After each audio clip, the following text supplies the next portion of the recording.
course is about the safety for both you as a police officer, about your personal safety, your colleague's safety, and also the offender that you're about to apprehend in a dangerous situation, and the general public that might be on the scene where a crime is going on.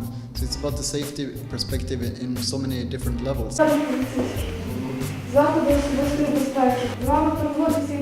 We were running them through about 4 weeks of training and different safety tactics for their police officers to keep them safe, and with them being safe, the public should be safe.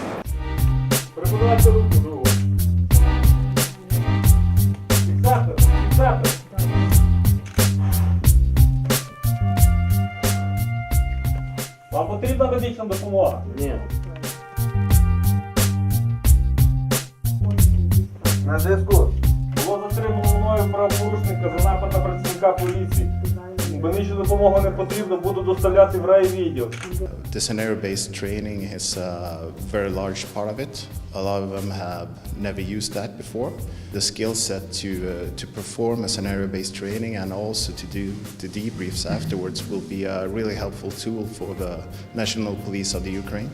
Ми переймаємо у наших закордонних колег їхні певні методи вирішення, їхні певні якісь принципи, їхню роботу. У них є свій досвід, у нас свій досвід. І коли ми обмінюємося досвідами, все ж таки вибираємо саме той ефективний варіант і саме той ефективний метод, яким ми зможемо вирішити правильно, якісно ту чи іншу ситуацію. After this course, it's easier, hopefully easier for them to handle difficult situations in their daily work, and also teach other Ukrainian police officers on their duty stations to get these skills.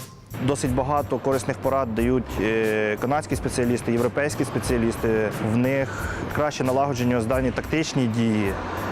Тобто вони більш краще показують прийоми, тобто як правильно спілкуватися з громадянами, як правильно ставитись до громадян. Тобто все це вони навчають і відповідно в подальшому воно покращує наші можливості для співпраці з населенням. Водій, дивіться, ми зв'язалися з диспетчером і з'ясували, що ви розшукуєтесь за шахрайство відповідно статті 190 Кримінального кодексу України. Тому я вас попрошу, будь ласка, вийдіть з транспортного засобу.